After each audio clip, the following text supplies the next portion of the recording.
we came here to be set apart and to be perfect for the Most High, right? Mm-hmm. He does not want next person to be perfect, but you got to remember that. He's showing you to be perfect for him. You got to remember that. So any tribulation, offense, you got to remember that's not other person, you. It's just eye on you and endure. And Most High show you, me. And that's want us to be, right? It is the hardest, it is challenging for see myself. Am I correct? It is the hardest, challenging for, to see yourself. But this life, this community living, Most High is revealed to you, to you. It is a very, very painful process you're going through. Man, I didn't know about me. It's painful, but endure and thankful, and we get better every year. Every year, I see myself, find about myself. Most every year going through tribulation, come out of it. Purge. That's what I'm looking for. I love Most High. I'm His servant. He saved me. I serve Him until I die.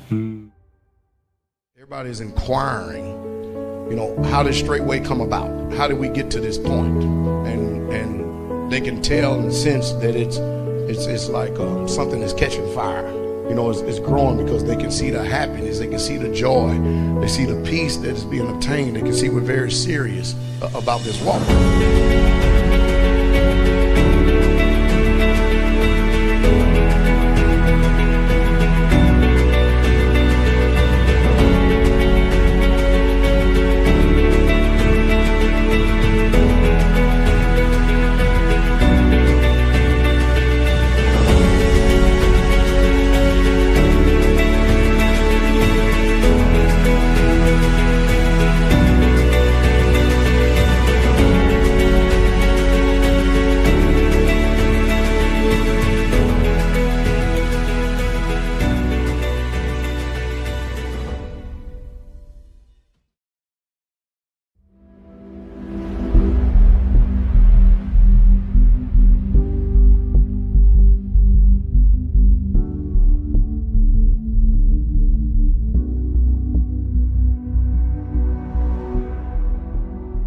Well, thank you so much for being on the Berean Moment.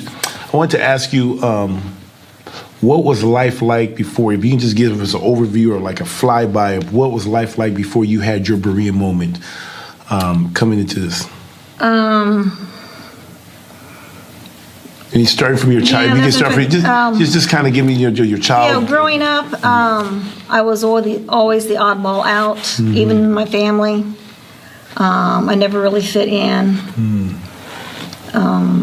Always felt like I was lacking something that I should have and didn't know what it was. Was always kind of like looking for something out there.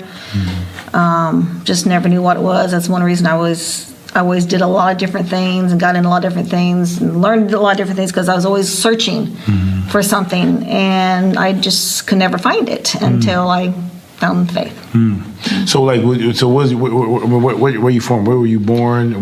Northern Indiana. Okay. Basic Wabash County. Okay. And born and raised there until I went to college and the military, and then I spent most of my time elsewhere. Are you the only child? No, I'm the second of the youngest. My brother and I are very close. We were raised more like twins. Okay. We were only 10 months apart, so we were very close in age. So it was like having a twin. Okay. Growing up. So what was your guys' religious affiliation, or what you guys grew up as a family growing up? I grew up very strict Church of Christ. Okay. The old-fashioned strict Church of Christ. What is that like? I mean,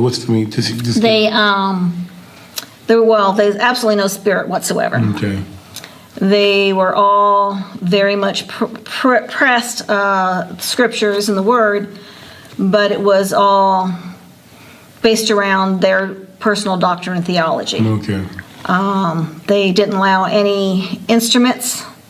Everything had to be acoustic when it came to singing, which is very hypocritical because then outside of services, the preacher's son was in a band and all this kind of stuff. But everything inside was, to me, always felt very hypocritical from what the word that they pushed and the front that they pushed as far as the way everybody should look and behave and that kind of stuff. And then outside, it was like a totally different world. Okay. Yeah. So after you left your family's house, didn't you join the Marines? How'd you get involved in the Marines? That's kind of a story, but it boiled down to when I was in college. I'd had everything paid for as far as for grants and everything, and then halfway through the 1 year is they cut all the grants in half, and that's when they started offering and pushing the student loans. And I refused to take loans out to finish school, and so I left at mid-year that year, and I was just kind of hanging in limbo. And a friend of mine from high school was going to the recruiter station because she had basically already signed up, but she had to go down to some paperwork, and she needed a ride, and she asked me if I could give her a ride. So I ended up going down, giving her a ride, and I ended up going in, and she didn't. That's it. That's kind of, yeah. And so pretty much that's how you got into the. That's how I got into it. Okay. Basically, I quit a really good job after school to go to college, and then when all that happened, everything dropped. They had already replaced the person that was doing my job, so I couldn't go back to that. And so I was just, like I said, I was just limbo. Okay. It was just something like, oh, well, this sounds good. What'd you do in the Marines? How'd you? I was aviation supply, which basically is logistics. Okay. And it's divided in two categories. You have, basically, it's overall consumable, what they consider throwaway items that you issue out, then gets used and gets thrown away. And then they have what they call repairable, which is what I was in, which is all the high dollar equipment, like the rotary hubs, everything.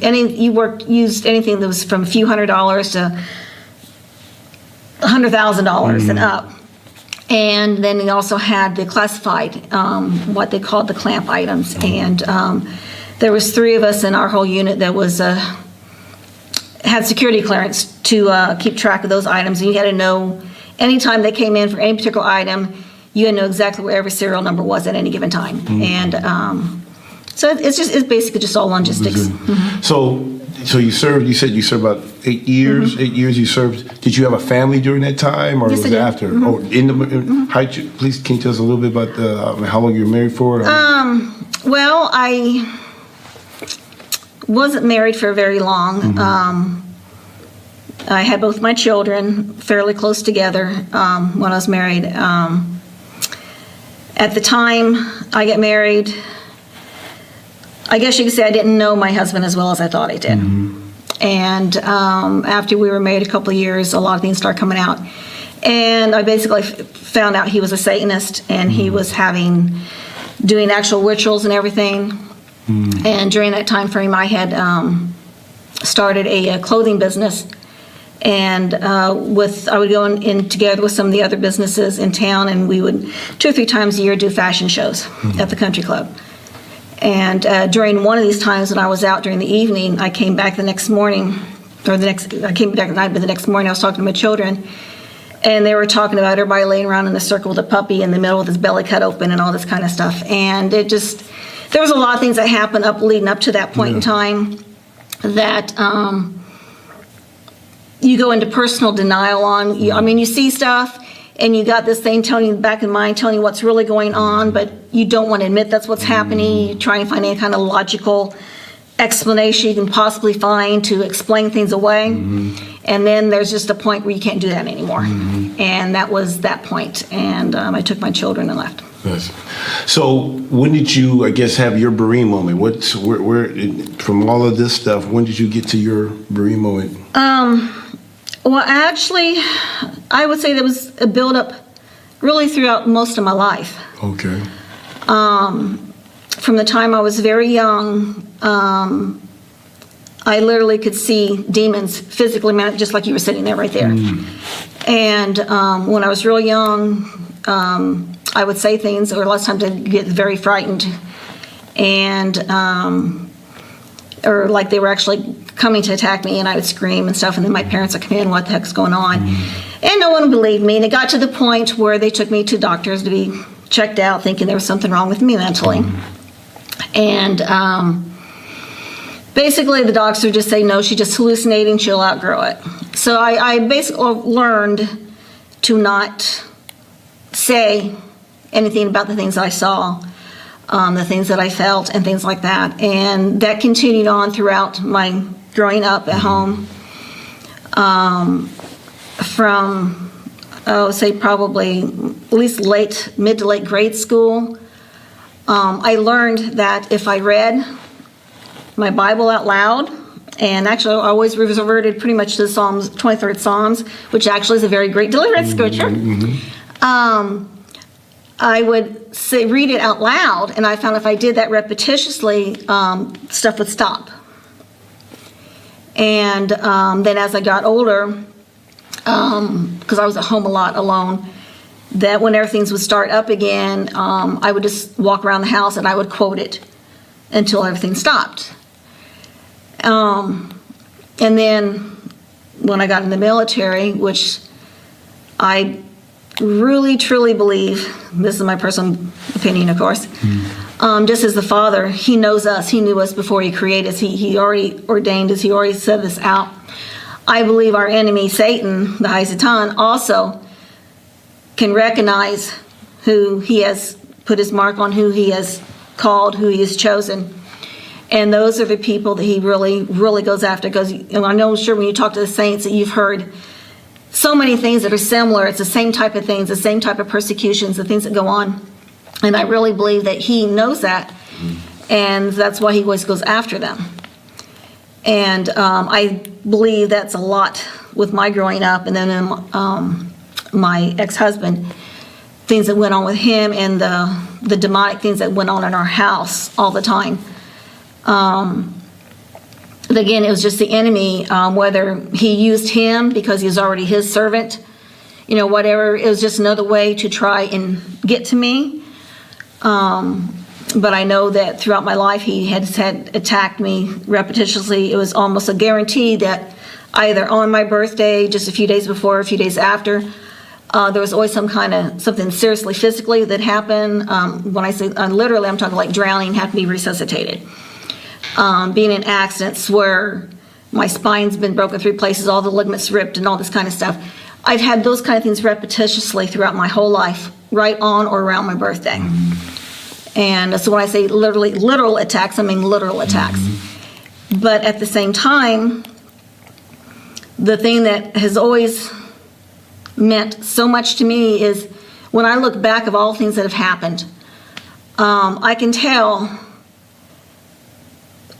even though back then I wasn't saved, I didn't have the Holy Spirit, I had a knowledge of the Most High, but I didn't have that fellowship. I didn't have, that's what I was always looking for. I just didn't know that's what I was looking for. But through all that, through all the things that I did in my life, things that, I always had this nagging in back of me, you shouldn't be doing this, you shouldn't be in this place, you shouldn't put yourself in, you shouldn't be, did it anyway. That the Father always had, in a way, kind of like the hedge. The enemy could attack. He could do something, but he'd only go so far.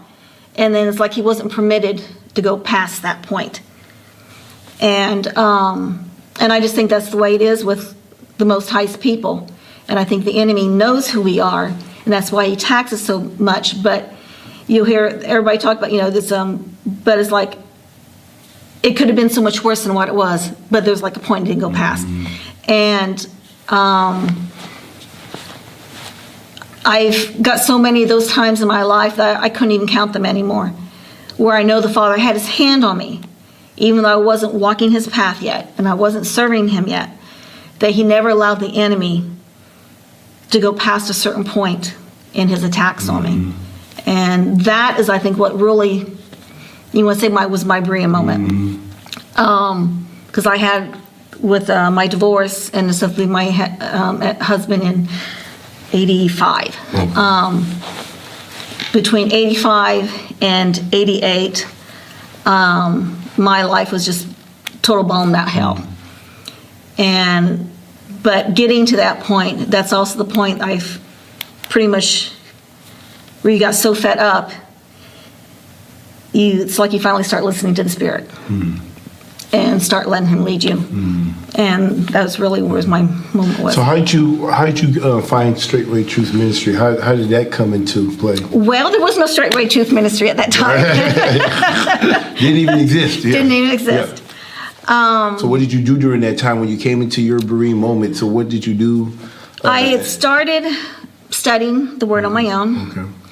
And I started seeking and looking for others of like mind. During that time frame, I just knew what I grew up in as far as the world churches and anybody I had known, whatever flavor they were in, it wasn't there. It wasn't cutting it. There was so much missing. I also could see out politically what was going on, the political realms, what the governments were doing, and all this. I could tell we were getting more towards that end time. And I knew there's no way that I can make it by myself. No matter how much I would prepare for myself, which I did a lot. Now they call them preppers. There was no such thing. I never heard the term prepping back then. But I was looking for others that had that same mind, because I kept thinking, had to have a piece of land, had to have something where we could live together, where we could help each other, support each other, supply whatever each other needed, that kind of thing. I didn't have the land. I had a lot of know-how. I put everything I could into supplies, food storage, things like that I could do in preparation for still looking for that group of people. And out of that, I ended up meeting someone in Fort Wayne who told me about some other people. Oh, they just think just like you. They're doing this kind of stuff. And ended up getting in contact with them. And they had a little church. Ended up fellowshipping there for 2-3 years. It was a hodgepodge of people that came out of every possible religion you can think of. Everything. There was people that were raised Amish and left the Amish, Worldwide Church of God, Catholic, every flavor of Christian you can imagine. It just literally is a hodgepodge of people that come out of everything that were looking for more. We ate clean, kept the feast days, didn't do the worldly holidays. The only thing we did not do was the Sabbath. So you kept the feast and all the stuff, just the Sabbath you didn't keep? We kept first day, their Sunday, as a Sabbath. Oh, okay. We didn't buy, we didn't sell.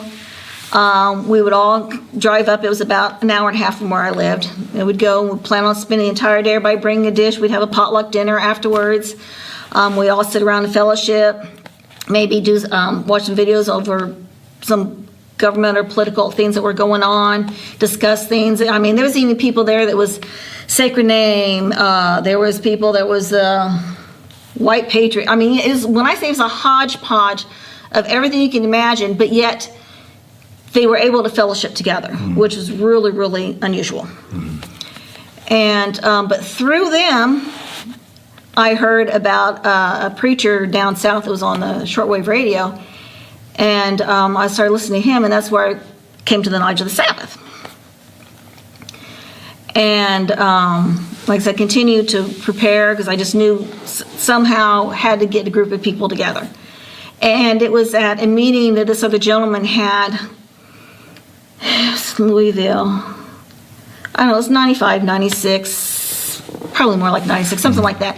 Anyway, Pastor Dow was at that meeting. Okay. And that's how I ended up meeting him. Okay. At that time, they didn't have the community, but they were working towards that. I don't remember if they were living in that one house together in Gallatin or not, or if they were getting ready to move into something like that. But it was in that kind of time frame. And then I turned around a couple years, 2 or 3 years after that. I was in 98. It was at another meeting this gentleman had that. Can I see what gentleman? Stair. Stair. RG Okay, Stair. okay, that's cute. And then I met Pastor again at that meeting. Okay. And it was shortly after that meeting that I got an invitation to come visit. By whom? Pastor Dow. Oh, Pastor Dow. Okay. Straitway. Okay. And then we came down, I don't remember, within a few weeks after getting the letter, we made arrangements to come down, spend a couple weeks, and then after that, we were home and then back down here for a couple, and then it was just, and by, that was like in, I think the meeting was in October. I think I came down in January the first time, and then by shortly after Passover, we were living here. Okay. So you guys came down here. You already been looking for community, fellowship. You find it here. So you've been here ever since. You've been here for almost 20 years. He says 20 years. So in that 20-year span, you have seen the humble beginnings of Straitway to where it is now. Did you ever imagine it would be where it is today from where you... Back then, no. No. No. What was it like back then? I mean, we take it for granted. This is all we know, It's really kind of hard to explain without sounding Go ahead. funny. Yeah. Back in the early days of the first several years of the community, it's like we were a cohesive family. And that's not saying we're not a cohesive family now. It was just a totally different era and time frame and the way things was done, the way we interacted and things like that. And over the time, from him getting on FM radio and then shortwave radio stations, and then we started got into deliverance, and then started having workshops. And then over the time through all of this, then we are now, we're a family, but we're a ministry now. And everything revolves about the ministry. That is the focus. Whereas we used to just be a family that had visitors occasionally. Now we're a living ministry, and that's what everything revolves around. So it's a totally different concept now. Hallelujah. So when you've seen a lot. Now, being here for 20 years, you've seen people come and go. I've heard of the Great Divide, with the whole... Well, there's been a few of those. I know, there's been a few. So you've seen a few. I've only heard of the big one, the polygyny. The latest one, the yeah. latest one. But obviously, before I get to the polygyny one, because you being being a sister, I'm curious to see how you was able to overcome that. But you said there was a lot of those stuff. How did you weather through all of those different... I don't know if you can get into details, but just give me an overview of what those... You said there's a couple of divides before it leads up to polygyny. Could you just share what some of the... Well, it's like you could almost sense it. Something would change in the preaching. Lots of times we would get a word from the Most High through tongues or something. And we could always tell we're getting ready to go through to another level. And every time we've done one of those jumps to another level, there's always been a major cutoff. Wow. And kind of goes back to us. It has to do with a made-up mind. Not everyone who comes to a community truly has a made-up mind. They may come because they think they're escaping the downfall of the economics, or they have so many things that's their real reason behind them coming this way, other than the fact that their focus is to serve the Most High, that is what they have dedicated their life to, that is the final bottom line for everything. And so when anything comes up or a change is made that hits them somewhere in their flesh that they're not ready, or they never really gave up to start with, they didn't really, die out to, that area will win.